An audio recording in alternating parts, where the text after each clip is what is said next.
Yes, guys. Okay, so there was some network issue and we lost the connection. So we'll continue. Uh, where were we?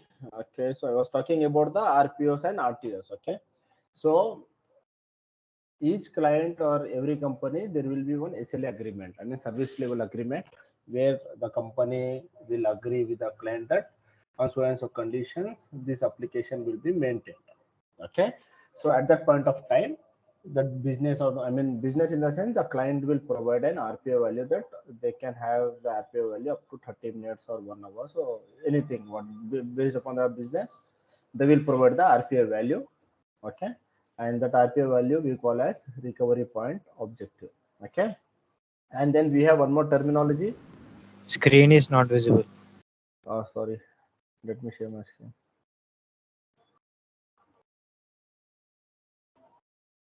Hope you can see my screen now. Yeah. Okay, and then we have one more value called as RTO, that is recovery time objective, where time between the DR event and full recovery. DR basically means disaster. If something happened and we are unable to access our database, okay, if suppose this happened at 6 a.m. and we took 30 minutes to restore our database back to normal. So in this case, the 30 minutes can be considered as the recovery time objective value. Okay, and again in order to recover this we might see a lot of DB experts or different process that will get involved. Okay, and the kind of technical experts and the documentation which will be used to restore the database. Okay, so this is the process and we have two terminologies, RPO and RTOs. Okay, so backups. So just now what I have did, I have taken one backup of my existing database, right, RDS instance. So let me check that part. So if I'll go to my DB instance, here I can see this is my DB, and if you want to check the backup what I have taken, now let me go to snapshot. Okay, if I'll go to snapshot, and we can see that this is available. So what I have did, I have taken one backup of my RDS instance. So what I will do now is, let me go to my database and delete this database. Assume that for any reason your database has been deleted. Okay, even while deleting it is asking us to take a final snapshot, means before deleting if you want to take any copy of the database. So in my case I don't want any copy, so because if I click on this it will again create one backup, I mean one snapshot. So I don't want any snapshot because I have already taken. So I will acknowledge this and let me click on delete me. So what happened, for any reason either manually or because of some reasons our database has got deleted. Now what we can do to restore our database? Okay, so we have taken one backup. So whenever we are using multi-agent, what will happen if I'm trying to take a backup, it will take the backup by the standby in order to avoid any kind of performance impact on the primary DB, right? So AWS has taken care of this and this has created one standby DB. So my database has been deleted, so let us wait. So this is getting deleted. Okay, now if I try to log in, right, so here this is my DB EC2, this is where from I was trying to connect, right? So if I'll click here,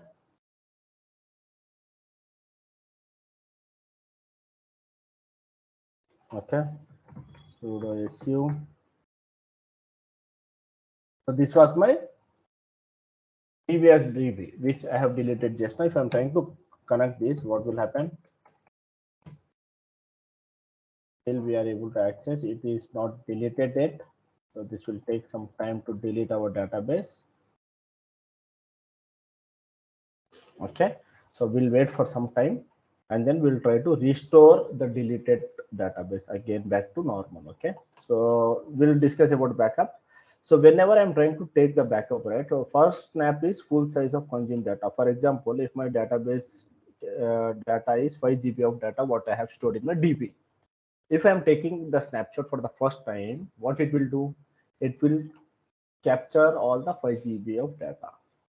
Okay, after first snapshot it will only capture the latest data written to DB. Means again if I'm trying to take one more snapshot, what will happen, it will only check for the latest changes in my database and it will try to capture the changes only. similar to what we have seen in Git pull as well. What Git pull will do, it will only pull the latest changes of the code. Every time it will not download the complete code, right? So similar to this snapshot, for the first time it will take the complete backup, and again if I'm trying to capture, then it will only capture the latest data in our database which has been written. For example, if someone has written anything, then that data will only be captured. Okay. And manual snapshots will remain in your AWS account even after the life of snapshot. This needs to be deleted manually, means the snapshot what I have created just now, this will be remained in my machine only.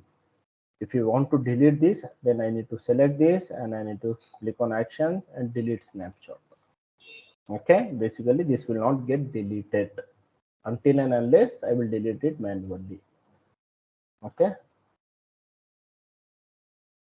And then we have automatic snapshot. Yes, I have shown this. I mean, when we are trying to create the DB, we have seen the automatic backups or snapshots which can be created. Basically, backup means it will take a snapshot only. Okay.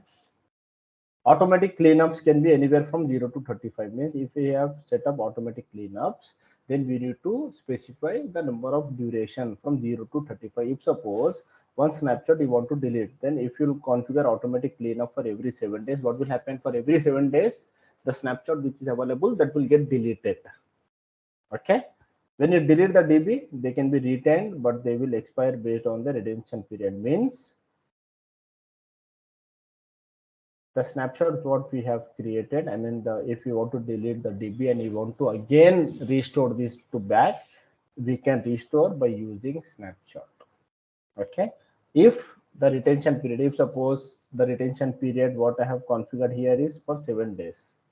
Okay. And after 7 days, if I'm trying to restore my backup or my database, then this will not work. Okay. The important points to remember in backup is when performing a restore or RDS, creates new endpoint address. Means, let me show you this. Okay, let me show you this. What will happen? Restores aren't fast. Think about RTO. Basically, restore, whenever we are trying to restore or create one DB out of a snapshot, that will take some time. So this is something considered to recovery time objective of our backups. Okay. The recovery time objective, what will happen? We are trying to restore our database, right? So this is what I'm talking about. Okay, while performing a restore, RDS creates new endpoint. Means one CNAME, that CNAME will be newly created, and we need to make sure that the newly created CNAME or the endpoint needs to be added into our application where the application is trying to access our DB. Okay. So if I'll refresh this, okay, this has been deleted. Our database has been deleted. So if I'll try to connect now, so let us see what will happen. So this was my previous DB, right? Unknown MySQL server host MariaDB, because this database is now not available and this has been deleted. Now if I'll go to snapshot and if I want to restore my database, I need to go to my snapshot, and this is the time of the snapshot which has been created. So this is latest one. So I will click on actions, restore snapshot.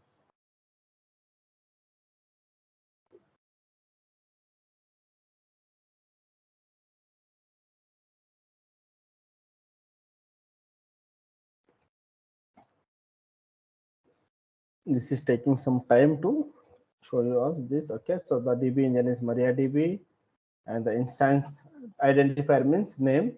Okay, backup DB will be the name, and the instance type we were using burstable class. If you want to increase, Mujib, you were asking, right? So if you want to increase, then we can increase. Okay, so let me use t3.micro. Okay, earlier we used t2.micro. Now I'm trying to use t3.micro, and this is our storage EBS. 20 GB is okay. So I don't want to create any multi-AZ now because already we have seen that. So now we will not create any multi-AZ, and this will be the VPC where we want to create, and the same details what we want to configure.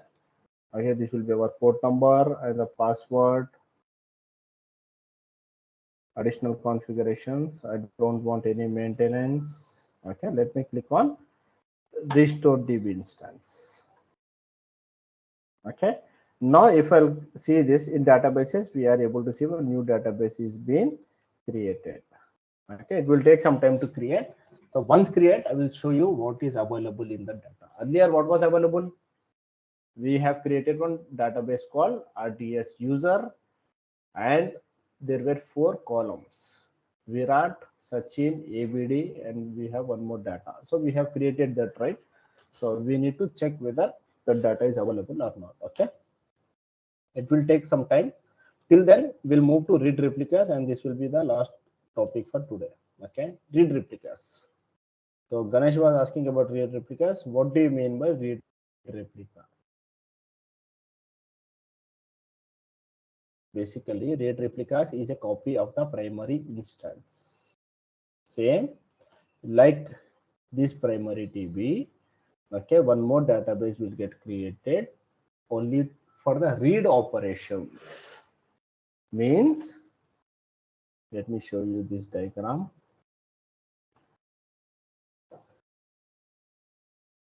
Okay, open image in new tab. Okay, here this is user and this is our VPC via internet gateway. We are trying to connect to our database, right? So we have one master. So when I have created read replica, what will happen? One more copy of our primary database or the master database will get created on the another subnet. Okay, in primary database, if any user is trying to read any data or write anything, I mean, if he is updating anything, then that will be stored in the primary database only. And then we have same what replication strategy, okay, which will try to replicate or copy the data from master to replica database. Similar to what we have seen in cross region replication. What happened? We were trying to copy the data from one bucket to another bucket in different region. Okay, so read replicas are also something which can be used in multiple cross regions as well. I mean, different region as well. Apart from North Virginia, we can use Ohio as well. Okay, so what's happening is read replica is a copy of the primary instance. And in which use case we can use? Let's assume we have a primary RDS instance, okay, that serves both read and write traffic. Means this one. Okay, this is our master copy, which is helping us to read any data and also write the data as well. Okay, so due to the size of the instance and the amount of read intensive traffic being redirected to the database queries, the performance of the instance is taking a hit. Means there are a lot of files or data which the users are trying to read from our master machine. So what will happen? The performance of our database will be a kind of impact. If you see this Wikipedia, okay, so Wikipedia generally this is something which is more kind of reading stuff. Okay, we are not going to store anything in Wikipedia blog spots, right? So we will be reading the content from the Wikipedia. If suppose what will happen across the globe, lot of users will be using Wikipedia on a daily basis. So what will happen? This master DB, wherever the Wikipedia is storing the data, it will impact because of the high traffic. The database is unable to manage such kind of situation. So in this case, what we can do, we can create one more read replica of our database. In name itself, we can see read replica means if we can only read the data, we cannot write the operations. If you see here, read only, this database is used only to read. So what will happen? So when we are creating multiple RDS replicas, the traffic will be distributed across different database to read the content. Okay, the traffic is going to distribute on different databases, and there will be no impact on the master database. Okay, so we are creating multiple copies to read the content of our database. It will not support any write operations. It will support only read operations. Okay, now to help resolve this, what we can do, we can create a read replica. Okay, a snapshot will be taken. I mean, whenever we are trying to create a read replica, a snapshot will be taken from our database. And if you are using multi-AZ, then the snapshot will be taken from our standby database. This is what we were talking, right? Multi-AZ, always remember snapshots will be taken only from standby databases only. Okay, standby database to ensure that there are no performance impacts during the process. Okay, this is what we have seen just now. Okay, once the snapshot is completed, what will happen? A read replica instance is created from this data. Okay, asynchronous replication means what will happen? Asynchronous replication means if suppose someone is trying to write something on our primary DB or this database master DB. So let me open this. Okay, master DB. If someone is trying to write something, so first it will store the complete data and then it will create a read replica. It will send out the replication to the read replica database. Okay, so here in order to store some data, it will take some time, right? So if someone is trying to store something, then it might take some time, then we might see some small lag as well. And read replicas can be created in the same region or different region, and we generally call it as a cross region replication as well. Okay, and why we need read replicas? We can create up to 5 read replicas per DB instance. Means from one master machine, we can create 5 read replicas. Okay, so each of these provides an additional instance of read performance. So what was happening whenever the user was trying to read something, then the traffic will be redirected to this database instead of master. So what will happen? The performance will improve.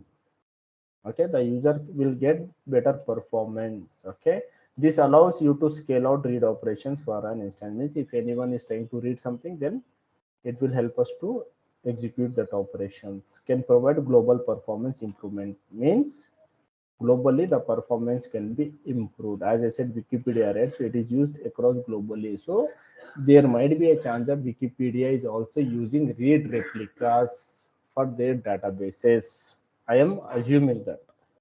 Okay, because this will help the performance to their application. Okay, so this is all about read replicas. If you have any questions on read replicas, then let me know.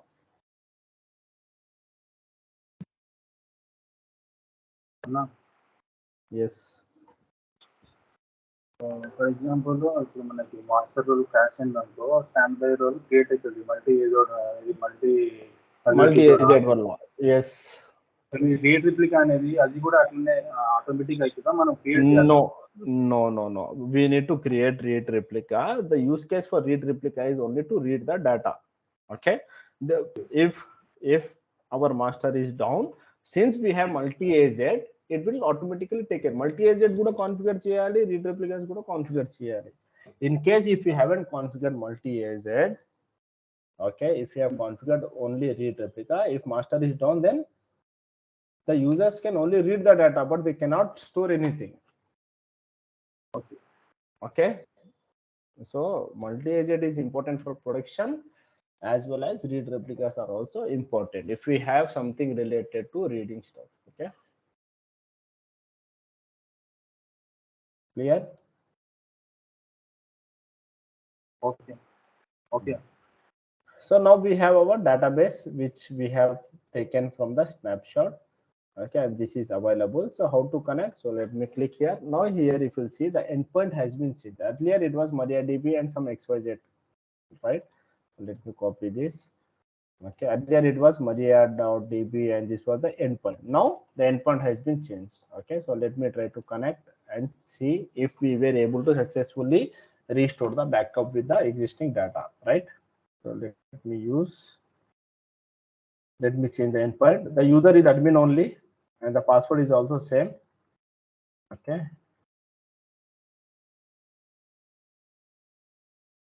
hit enter. It is asking for password, and the password what I have configured is admin 123456. Okay, now we can see we have connected to MariaDB. Now if you want to see the databases, we can see show database spelling is mistake. Okay, here we can see RDSDB. I haven't created anything, right? So it was created in the old database. Okay, use RDSDB. Now we have switched to our database. Now if you want to select everything which is available in the table 1 from table 1, Then here we can see 4 options what we have created. Okay, so this is how we can take the snapshot, restore the database again if something happened. Okay, there we might have a lot of data and other stuff, so the things will be same, but only in terms of the size will get changed. Okay, actions, if you click here, we have something called read replica. Okay, if you want to select this, create a read replica, then you can enable this option. Okay, as of now, because I'm using Freeter, I don't think so that will be allowed.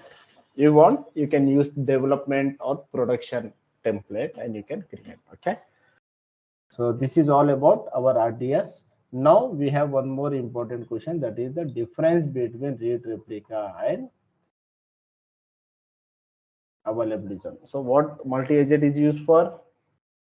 To create standby connection. If anything happened to the main primary DB, then the traffic will be redirected to the standby connection. Whereas read replica, it is only used to improve the performance. Okay, that's the difference between multi-agent and read replica. So I will share this document as well. Okay, and then I will share notes what I have used for this session. Okay, guys, if you have any questions, then let me know, or else I think we are good for today. Do you have any questions?